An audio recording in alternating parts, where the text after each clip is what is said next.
Pasamos a la parte central de este culto, que es la proclamación de la palabra, para lo cual les invito a que vayamos a la Lectio Divina, que se encuentra en el Evangelio de Mateo, en el capítulo 28.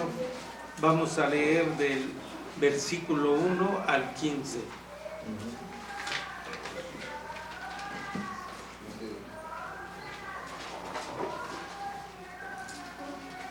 Cuando lo tengan a la vista, se ponen de pie, por favor.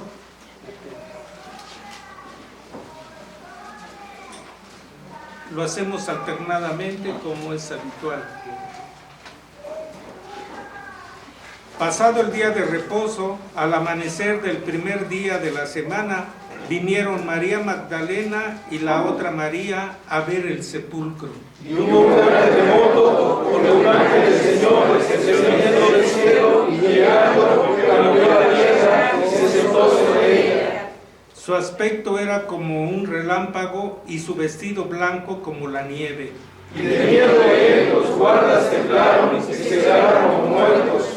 Mas el ángel, respondiendo, dijo a las mujeres: no temáis vosotras, porque yo sé que buscáis a Jesús, el que fue crucificado. No está aquí, pues ha resucitado, como dijo. Venid, ved el lugar donde fue puesto el Señor. E id pronto y decid a sus discípulos que ha resucitado de los muertos, y he aquí va delante de vosotros a Galilea, allí le veréis, he aquí os lo he dicho.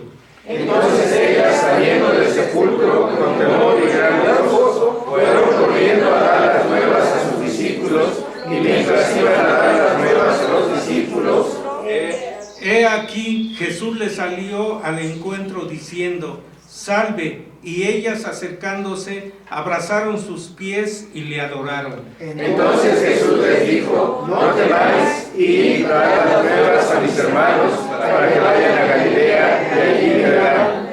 Mientras ellas iban, he aquí unos de la guardia fueron a la ciudad y dieron aviso a los principales sacerdotes de todas las cosas que habían acontecido.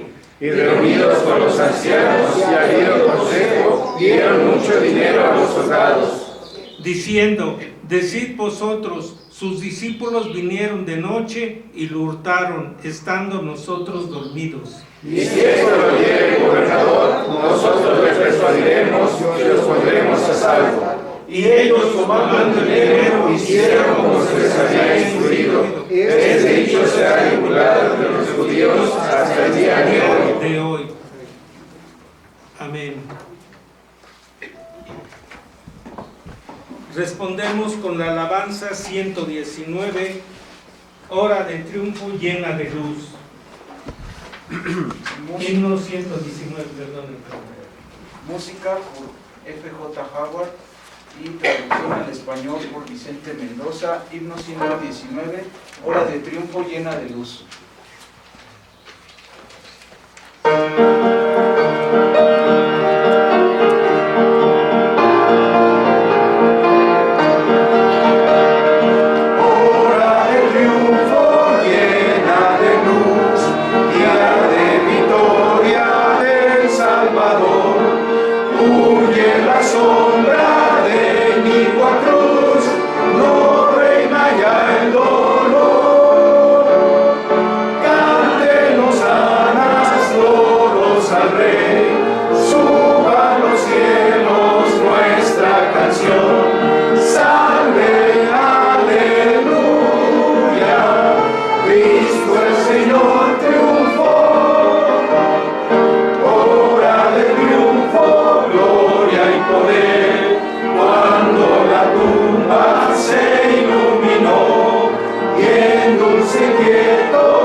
Marcha triunfando los tuyos con él, yendo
Gloria a Dios.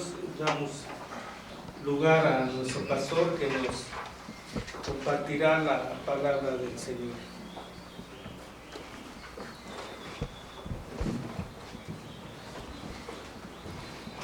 Abrimos, hermanos, el Evangelio de Lucas, capítulo 24, versículos 1 al 12. Por favor, vamos a dar lectura en la versión de este mismo acontecimiento que hemos leído en Mateo, ahora en las palabras de Lucas. Leamos alternadamente la palabra del Señor.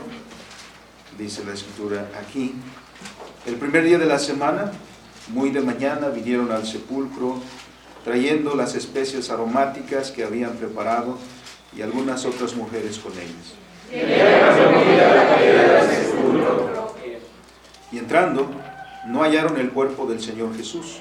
Aconteció que estando ellas perplejas por esto, y aquí se pararon junto a ellas todas las vestiduras resplandecientes. Y como tuvieron temor y bajaron el rostro a tierra, les dijeron: ¿por qué buscáis entre los muertos al que vive? No está aquí, sino que ha resucitado. Acordaos de lo que os habló cuando aún estaba en Galilea, diciendo: es necesario que el Hijo del Hombre sea entregado en manos de hombres pecadores y que sea crucificado y resucite al tercer día. Entonces ellas se acordaron de sus palabras y volviendo del sepulcro, dieron nuevas de todas estas cosas a los 11 y a todos los demás.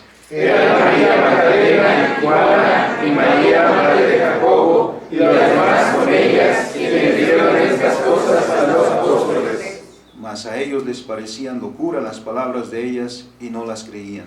Pero levantándose Pedro, corrió al sepulcro, y cuando miró dentro, vio los lienzos solos, y se fue a casa maravillándose de lo que había sucedido. Amén. Bendito Dios y Padre, que has llevado a cabo todas estas cosas, porque lo que hemos leído en el Evangelio de Mateo, ahora en Lucas, no es otra cosa, Señor, sino todo lo que tú has hecho para redimir, Señor, a la obra de tus manos. Nos gozamos, Señor, los que hemos recibido la gracia de ser contados entre los salvos, de ser contados entre los escogidos, porque nos damos cuenta, Señor, de la bienaventuranza de la cual somos hechos partícipes. Nos gozamos en la lectura de tu palabra, Señor. Danos el entendimiento para recibir, Señor, y comprender tu voluntad, pero también la disposición de corazón para hacer, Señor, lo que pides en tu palabra.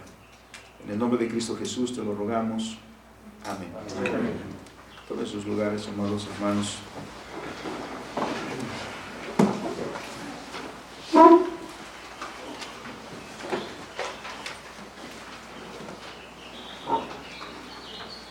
Hemos celebrado a lo largo de estos días, de estas semanas, desde la Cuaresma, nos hemos preparado precisamente para recordar todos estos eventos. Porque eso es lo que hacemos. El Señor Jesucristo, al establecer el sacramento de la Cena del Señor, dijo: haced esto en memoria de mí. Conmemoramos todos estos eventos que son fundamento para nuestra fe. El apóstol Pablo dice que si esto no hubiera sucedido, referente a la resurrección, pero podríamos decir también, si lo anterior no hubiera sucedido, ¿qué sería de nosotros? Si no hubiera resucitado el Señor, no habría salvación. Si no hubiera salvación, seríamos o estaríamos aún en nuestros delitos y pecados, aún bajo la sentencia de muerte, y los que están condenados a muerte no tienen nada que celebrar, simplemente están esperando que se aplique la sentencia. Al recordar todos esos eventos y en la manera que se han ido desglosando al paso de los días, llegando al momento crucial, al momento en que por la palabra de Dios vimos al Señor Jesucristo crucificado, en agonía, sufriendo a causa de todos nosotros. Pero en medio de todo eso, escuchar aquellas palabras que estaban dando por concluido, pero no significando terminar, sino porque había logrado la meta, escuchamos al Señor decir: consumado es. Para los ahí presentes, aquello también los desafió, tanto a los propios como a los extraños, porque no todos entendieron lo que estaba pasando en ese momento. Muchos entristecidos, sí, por parte de los discípulos, de las mujeres que estaban ahí, porque su maestro había sido crucificado. Otros contentos porque finalmente habían cumplido su propósito de deshacerse del Señor que les fue tan molesto, porque, como dice la Escritura, ignoraban la palabra de Dios, e ignorando la palabra de Dios, se opusieron a Dios y a su Mesías. En todo ese escenario, la muerte del Señor Jesucristo en la cruz parece a primera instancia un fracaso. El Señor vino anunciando la llegada del reino de los cielos. Cuando comenzó su ministerio, como le escuchamos a Mateo decir, en que el Señor recorría todas las aldeas, todas las ciudades, predicando el evangelio del reino de Dios. Recorriendo todos estos lugares, esta fue la predicación que escuchó el pueblo. Además de la predicación que sorprendía a todos, porque decían: este enseña con autoridad y no como los escribas y los fariseos. Además de esto, la gente presenció sus milagros, milagros que sorprendieron a todos, que los desafiaron también acerca de quién era el que hacía estos milagros. Pero sin duda que en todo esto se reveló la autoridad del Señor Jesús. En todo esto el señorío, el reino de Dios se reveló. Pero después de todo esto, parece que el objetivo no se logró. De hecho, el dispensacionalismo así lo dice, que el Señor Jesucristo intentó instaurar su reino, pero no lo logró. Así que la instauración del reino de Dios quedó aplazado para una segunda ocasión, lo cual significará la segunda venida. Lo que no ven es que todo esto era parte de los propósitos de Dios. Ciertamente, si vemos solo con los ojos, podremos considerar que algo salió mal, o todo salió mal, porque vemos al Señor Jesucristo morir en la cruz. Los adversarios se unieron e hicieron uso de toda su influencia, porque vaya que la tenían, influencia política, influencia social, y recurrieron a todo eso y a todo tipo de artimañas hasta lograr su propósito: matar al autor de nuestra salvación. Todos los líderes de los judíos estaban celosos de ver cómo el pueblo seguía al Señor, como nos dice Juan en el capítulo 12, versículo 19. Y se decían: ¿veis que no podéis hacer nada? Todo el pueblo va tras el Señor. Desde el inicio del ministerio de nuestro Señor, buscaron la manera de quitarlo del medio. Sin embargo, vieron que de ninguno de sus modos que intentaron fue posible. ¿Y por qué no fue posible? Porque el que gobierna todas las cosas, ordena todas las cosas, dirige todas las cosas, es el Dios soberano que nos envió a nuestro Señor Jesucristo. Todas las cosas se tenían que cumplir, como dice el apóstol Pablo, que nuestro Señor Jesucristo murió conforme a las Escrituras, que fue sepultado conforme a las Escrituras y que resucitó conforme a las Escrituras. Eso es decir, conforme a los propósitos de Dios. Al contemplar al Señor Jesús en la cruz, seguramente aquellos líderes se sintieron un poco más tranquilos. Habían quitado a su adversario tal como se lo habían propuesto. Mateo nos dice que al día siguiente estos hombres fueron a Pilato, pues se acordaron. Y siempre me causa curiosidad, ¿cómo es que se acordaron ellos y no los discípulos? Ellos sí se acordaron. Fueron y tomaron todas sus precauciones, fueron con Pilato, dijeron, aquel engañador dijo, viviendo aún, después de 3 días resucitaré. Así se selló la tumba y se puso una guardia para vigilar que los discípulos no robaran el cuerpo del Señor. Y posteriormente dijeron, no vayan a desatar un rumor de que el Señor ha resucitado.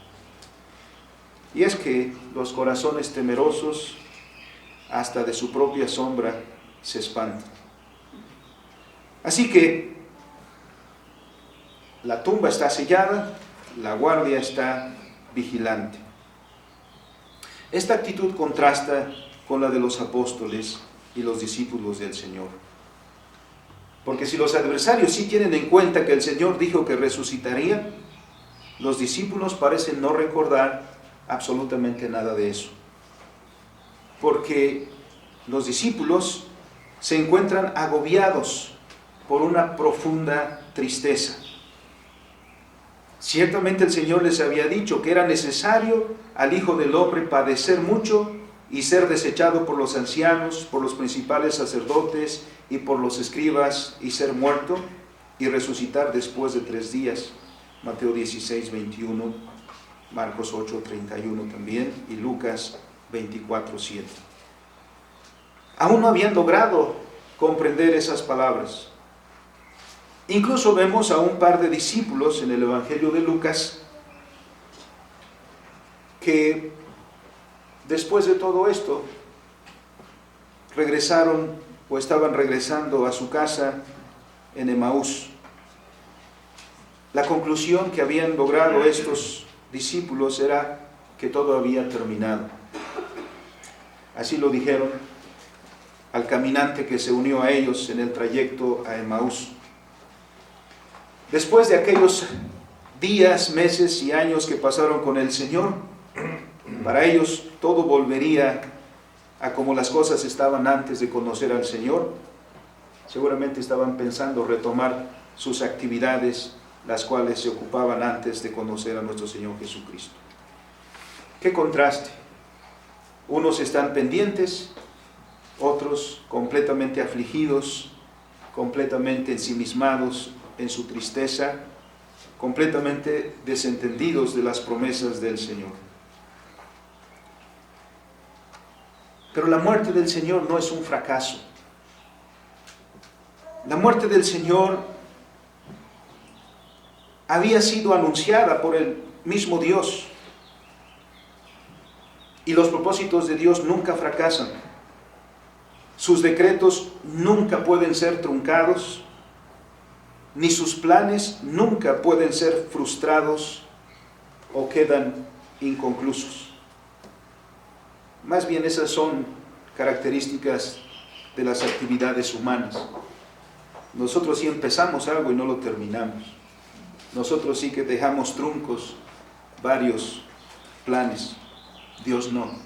Los planes de Dios se cumplen. Porque si no se cumplieran, simple y sencillamente entonces Dios no sería el Dios soberano que dicen las Escrituras que es. Y por lo tanto, todas estas cosas estaban siendo gobernadas por el soberano Dios, y cada una de las cosas estaba aconteciendo precisamente como Dios había ordenado que fuera. Como también, hermanos, en nuestra vida. Todos los eventos de nuestra vida están gobernados por el Señor. Una enfermedad no viene a nosotros por casualidad. No es porque Dios haya descuidado. algún problema laboral, algún problema en cualquier ámbito, siempre es gobernado por nuestro Dios. Por supuesto que no debe hacer eso que nosotros nos exculpemos a nosotros de nuestras faltas. Pero aún en todo eso Dios gobierna y dirige todos los acontecimientos para su propia gloria. Por supuesto que en todos los eventos de la cruz también estaba sucediendo esto. El camino de la cruz era el camino de la salvación, no había otro. El Señor Jesucristo sabía eso cuando estaba orando en Getsemaní. Aquellos momentos eran difíciles para el Señor, porque si bien es verdadero Dios, también es verdadero hombre.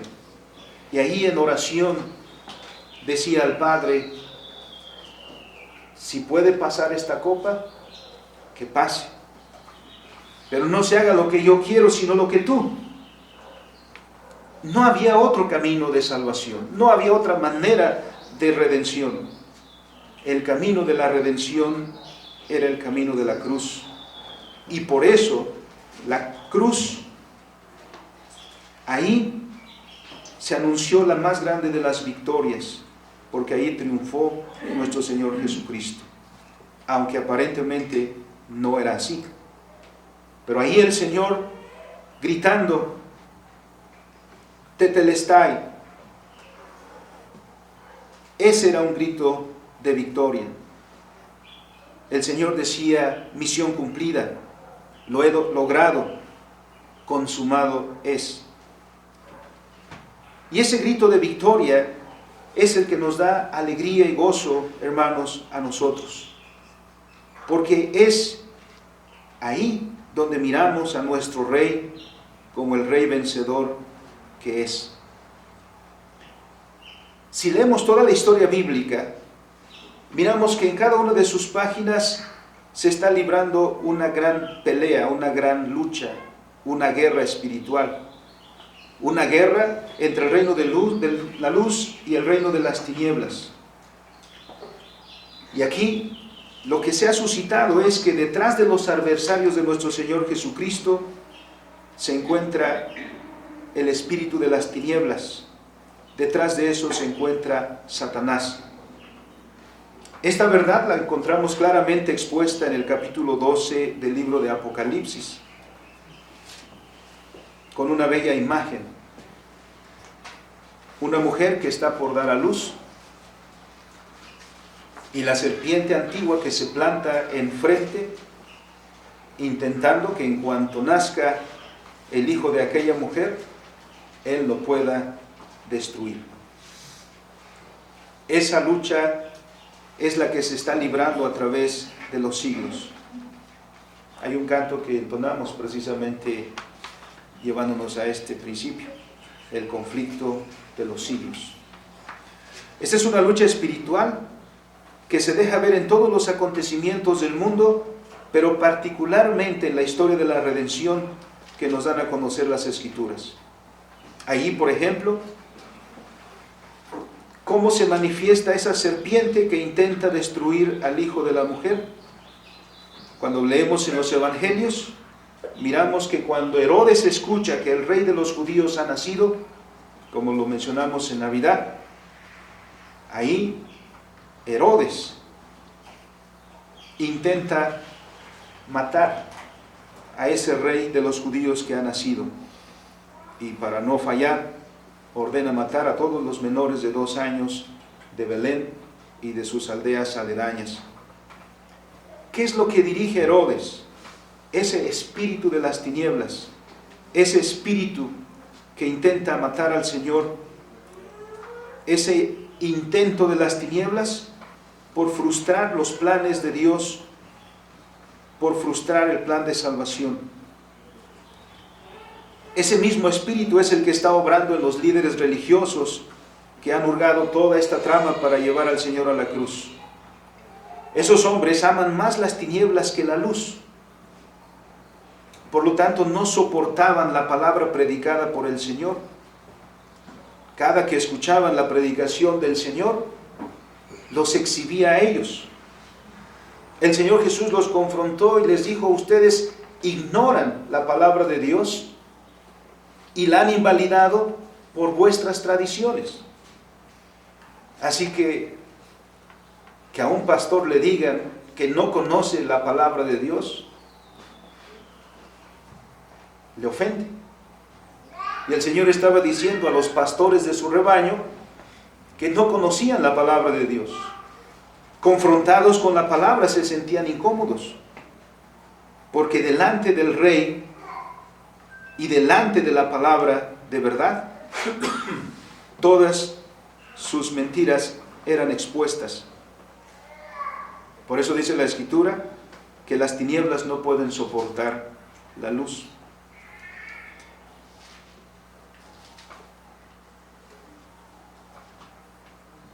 Pero lo que no tenían presente los enemigos del Señor es que el Hijo del Hombre vino para vencer a Satanás, al pecado y a la muerte en sus propios terrenos. Porque era necesario que el Señor muriera. Era necesario que el Señor muriera. Porque nuestro Señor Jesucristo se puso en nuestro lugar. Si quería vencer y conquistar y volvernos a Dios, no había otro camino que pagar, o como Él dijo a Juan, cumplir toda justicia.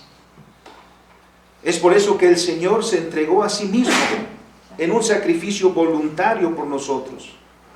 No es que el Señor no pudiera con sus enemigos. ¿Se acuerdan de aquella ocasión que sus mismos discípulos dijeron: Señor, ¿quieres que pidamos al Padre que les caiga fuego a aquellos? ¿No? Miren qué salida tan fácil. Ya ves, a veces quisiéramos nosotros que Dios hiciera eso, ¿no?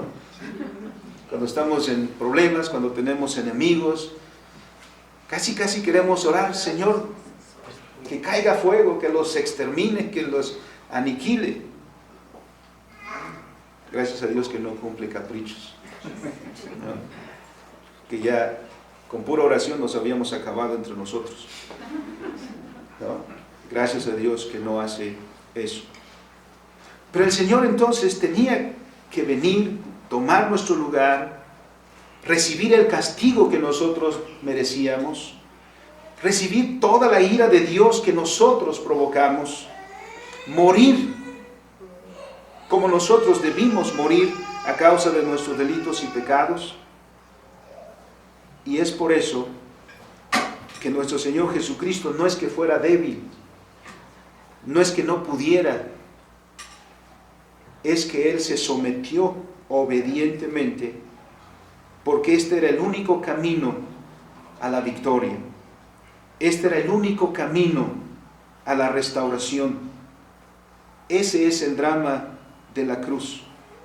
Y ahí en la cruz es donde se está suscitando la lucha más grande. Ahí, en la cruz, hay un contraste con Adán en el Edén. De hecho, el contraste viene desde el inicio del ministerio del Señor Jesús.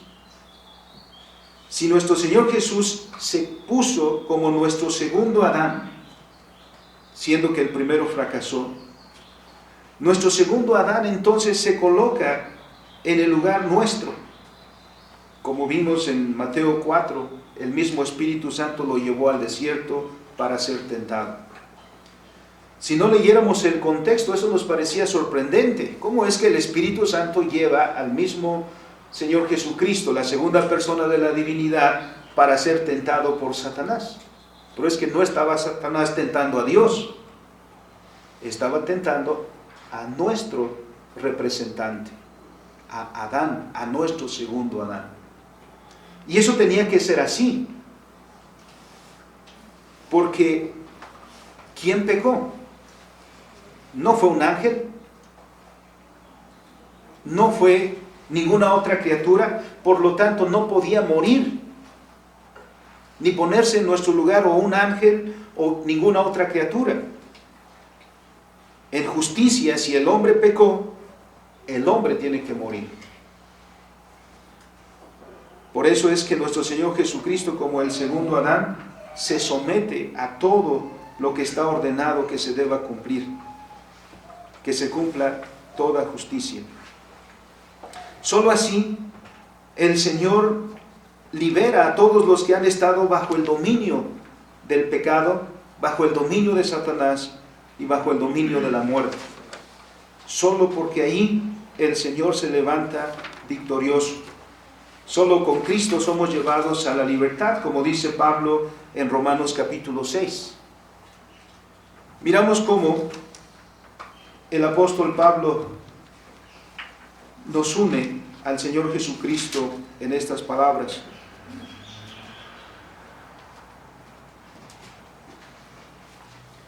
Desde el versículo 3. ¿O no sabéis que todos los que hemos sido bautizados en Cristo Jesús, hemos sido bautizados en su muerte? Y esto para nuestros hermanos que hoy reciben el sacramento. Todos los que somos bautizados en Cristo Jesús, lo que el bautismo simboliza es esto, que este momento es un parteaguas en nuestra vida. En todo cristiano, en este momento hay un antes y hay un después. Porque estando con Cristo, y eso significa el bautismo, dice el versículo 4, porque somos sepultados juntamente con Él para muerte por el bautismo, a fin de que como Cristo resucitó de los muertos por la gloria del Padre, así también nosotros andemos en vida nueva. Porque si fuimos plantados juntamente con Él en la semejanza de su muerte, así también lo seremos en el de su resurrección. Sabiendo esto, que nuestro viejo hombre fue crucificado juntamente con Él, para que el cuerpo del pecado sea destruido, a fin de que no sirvamos más al pecado. Porque el que ha muerto ha sido justificado del pecado. Y si morimos con Cristo, creemos también que viviremos con Él, sabiendo que Cristo, habiendo resucitado de los muertos, ya no muere. La muerte no se enseñorea más de Él, porque en cuanto murió, al pecado murió una vez por todas, mas en cuanto vive, para Dios vive. Eso es lo que estaba sucediendo. Entonces no miramos al Señor Jesucristo en la cruz como separado de nosotros, sino nosotros allí mismo con Cristo Jesús en la cruz. Él nos representa, Él está ahí en nuestro lugar. Y así como está ahí para que muramos con Él, así el Señor también se levanta de la tumba diciendo que ha destruido el pecado y la muerte y nos ha librado y nos llama a vida nueva. Ya no estamos más entonces sometidos a la esclavitud del pecado, sino que nos ha liberado el Señor en Cristo Jesús a vida eterna. Por lo tanto, debemos andar en novedad de vida o en vida nueva, como dice el Señor. He ahí la victoria, porque en la victoria del Señor Jesucristo también nosotros hemos logrado la victoria. Ahí, en nuestro Señor Jesucristo nos ha sido comprada nueva vida. Hemos sido tomados de la muerte y traídos a la vida que el Señor Jesús nos ha comprado. El apóstol Pedro, cuando predica su sermón en el día de Pentecostés, dirigido a la multitud reunida ahí, particularmente aquellos que preguntaron, ¿qué hacemos? El Señor, a través de Pedro, confronta a aquellos y les dice acerca del Señor Jesucristo, al cual Dios levantó, sueltos los dolores de la muerte, por cuanto era imposible que fuese retenido por ella. El Señor Jesucristo no podía entonces sino ir ahí para conquistar, ir ahí para acabar con la muerte. ir ahí para levantarse victorioso por nosotros y para gloria del Padre. Por eso, ni todas las artimañas, ni todas las precauciones de sus adversarios pudieron impedir su victoria. Todos aquellos que se regocijaban de ver al Señor en la cruz, ¿cuánto les duró ese gusto? 3 doritos después, las cosas estaban a la inversa. Poco tiempo después, la risa que tenían los enemigos de Dios, la felicitación que se daban entre ellos, fue dejada en ridículo, porque ahí estaba ahora al que habían matado, y ahí estaban sus discípulos, beneficiarios de la obra de nuestro Señor Jesucristo, también triunfantes. Ni todas las precauciones de sus adversarios pudieron impedir esa victoria. Ni Satanás ni todas sus huestes lograron imponerse. Fueron vencidos y fueron expuestos, como dice el apóstol Pablo a los hermanos de Colosas, en Colosenses capítulo 2 y los versículos 14 y 15. Lo que sucedió en la cruz, dice, anulando el acta de decretos que había contra nosotros, que nos era contraria, quitándola de en medio y clavándola en la cruz, y despojando a los principados y a las potestades, los exhibió públicamente, triunfando en la cruz.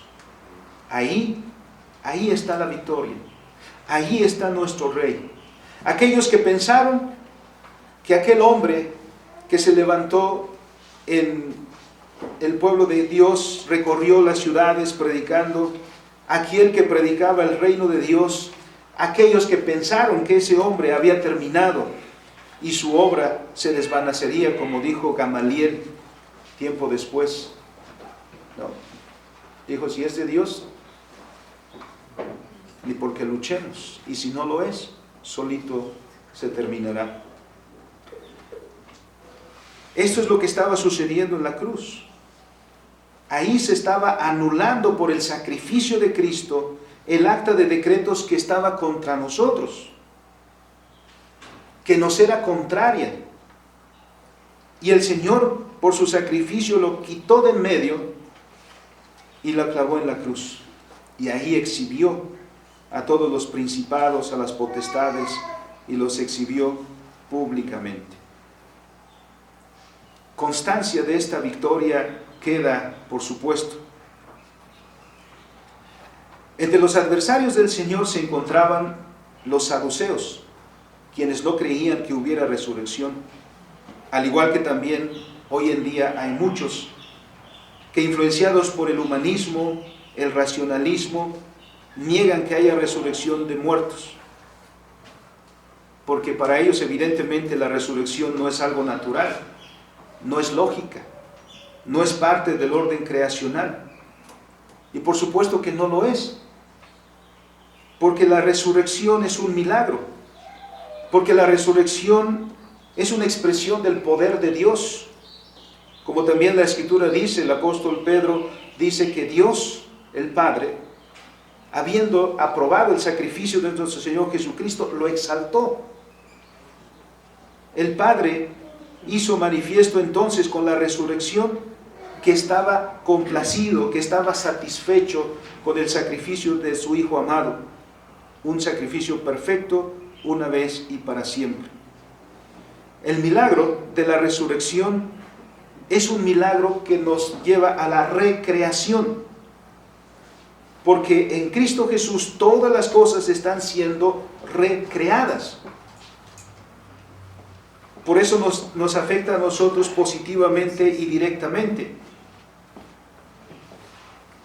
porque nosotros ya hemos experimentado la primera resurrección. Todos los que han creído en Cristo como su Señor han pasado de muerte a vida. Y ese es un milagro que hemos recibido ya quienes estamos en Cristo Jesús. Ha comenzado la obra de nuestro Señor en nosotros. Y con esa recreación es decir, volvernos a crear, también entonces hemos de recrear todas las cosas. Hemos de llevar a cabo nosotros también como pueblo de Dios la restauración de todas las cosas. Porque eso es lo que implica. Si somos resucitados, lo que dice Pablo, entonces la implicación directa es que nosotros que hemos pasado de muerte a vida, dejemos atrás las obras de la muerte para dar entonces lugar a las obras de la vida. Y eso significa solo una cosa, que hemos sido restablecidos por la resurrección del Señor Jesucristo a nuestro oficio que originalmente nos fue dado de señorear en la creación, para que en todas las áreas de la vida traigamos nosotros vida. Para que nosotros, los hijos de Dios, instruidos por la palabra, establezcamos matrimonios vivos, porque estamos en Cristo Jesús. Para que nosotros en Cristo Jesús tengamos familias que manifiesten vida y no las obras de la muerte. Por eso los padres se deben dar cuenta que darán precisamente cuenta a Dios por lo que hacen con sus hijos, o por lo que dejan de hacer, o por lo mal que lo hacen.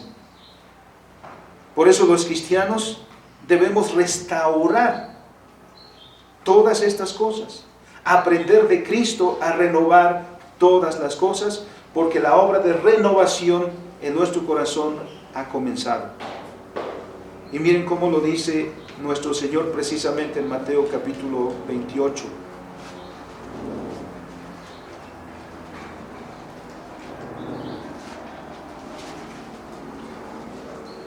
Versículo 18. Habiendo resucitado el Señor, entonces dice estas palabras: toda potestad me es dada en el cielo y en la tierra. El señorío, o dicho de otra manera, el reino de Cristo, no es una cuestión futura, no es algo que debemos esperar en el lejano futuro. El Señor está diciendo: ya todo señorío, toda autoridad, toda potestad me es dada. Es decir, Él es el Rey, Él es Señor, porque Él triunfó en la cruz, porque Él derrotó a sus enemigos en la cruz, porque Él se levantó de la tumba victorioso. Ahora, Él reina, Él señorea sobre toda la realidad. Ese es el mensaje precisamente de Apocalipsis, porque cuando vemos el libro de Apocalipsis, no vemos destrucción y caos. Algunos abren el libro de Apocalipsis y lo único que ven es destrucción y caos. Cuando abrimos las Escrituras, en cada página de Apocalipsis lo que vemos es a Cristo, el Rey, el vencedor, el victorioso, el que gobierna la historia y el que lleva todas las cosas a su cumplimiento absoluto. No debemos tener entonces miedo de lo que dice Apocalipsis, obviamente, ni de leerlo. Debemos leerlo con mucho gozo. Pero esto es lo que estaba sucediendo, que el Señor Jesucristo, habiendo resucitado, dice: toda potestad me es dada en los cielos y en la tierra. Pero no termina ahí, porque entonces ahora hay una encomienda para su iglesia que ha resucitado juntamente con Cristo. ¿Cuál es la encomienda que da en el siguiente versículo? Por tanto, id y haced discípulos a todas las naciones, bautizándolos en el nombre del Padre, y del Hijo, y del Espíritu Santo. Esa es la tarea de la iglesia. Una iglesia pasiva no está respondiendo a la comisión que el Señor da. Una iglesia que no expresa esa novedad de vida de la cual hablan las Escrituras, es una iglesia que está faltando a la vocación cristiana que ha recibido. Si has resucitado juntamente con Cristo, hermano, ahí está lo que la Escritura dice: deja todas las cosas antiguas atrás. Pablo dice en 2 Corintios capítulo 5, las cosas viejas pasaron y aquí todas son hechas nuevas. Y tú, reconciliado con Dios en Cristo Jesús, levantándote victorioso en Cristo Jesús también, que venció la muerte, te ha llamado para ser agente de vida, para que en todo lo que tú hagas, lo hagas no como aquellos que desconocen a Cristo, sino como aquellos que han aprendido a conocer la verdad y a hacer en todas las cosas lo que corresponde a la verdad de nuestro Dios. Somos llamados a eso. Somos llamados a dar testimonio en un tiempo que quizá se burlen de nosotros, que seguimos creyendo en Cristo, que seguimos creyendo y esperando la resurrección, que con todo el corazón anhelamos la segunda venida de nuestro Salvador. Pero este es el compromiso que el Señor nos trae. El Señor dejó constancia de su resurrección porque hay innumerables testigos de esos eventos. La resurrección del Señor, o la doctrina de la resurrección del Señor, no se hurgó en lo escondido, en lo oculto, en unos cuantos. La resurrección del Señor fue un evento público. Fue un evento que tuvo testigos, tanto propios como extraños. Porque los primeros que atestiguaron la resurrección de Jesús, ¿quiénes fueron? Los adversarios. Los que estaban ahí para todo lo contrario de esperar la resurrección. Aquellos que presenciaron con no sé de cuánto sería la mordida, pero con eso se contentaron, guardaron silencio. Qué terrible debe ser eso, ¿no? Haber contemplado esa maravilla de la resurrección, estar frente a la verdad y aún así negarla. Qué terrible para aquellos que recibieron la noticia, ha resucitado. Y aún con todas esas evidencias, porque escucharon la palabra de Dios, porque vieron sus milagros y ahora la noticia de la resurrección, y aún así dicen, no. Ustedes digan que no. Para esos ya no hay más esperanza, porque no hay más ciego que el que no quiere ver. Pero a nosotros, bendito sea Dios que nos ha dado la bendición de poder ver y entender. Bien que es posible, hermanos, que fuimos rebeldes y desobedientes en mucho tiempo, pero al final el Señor venció nuestro corazón duro y lo cambió por un corazón de carne para que pudiéramos contemplar. Porque sus discípulos, cuando fueron confrontados con la verdad, fue entonces cuando dijeron, pues de todo esto es lo que nos había hablado el Señor. Y entonces se regocijaron en las buenas nuevas del Evangelio. Ese testimonio de la resurrección del Señor es crucial para la fe cristiana. Y ese testimonio debemos seguirlo proclamando, hermanos. Dios le ha dado a esta iglesia la tarea de entonces salir y discipular, enseñar todas las cosas que Cristo nos enseñó. Y a todos aquellos que Dios en su gracia también tiene para sí, les recibimos con amor cristiano entre nosotros, porque el Señor va añadiendo a su iglesia los que han de ser salvos. Y nos alegra en este día recibir a nuestros hermanos, que la misma convicción que Dios ha obrado en nosotros, las obra en ellos y se presentan hoy para dar testimonio público de esa misma fe. Dios nos bendiga y nos guarde.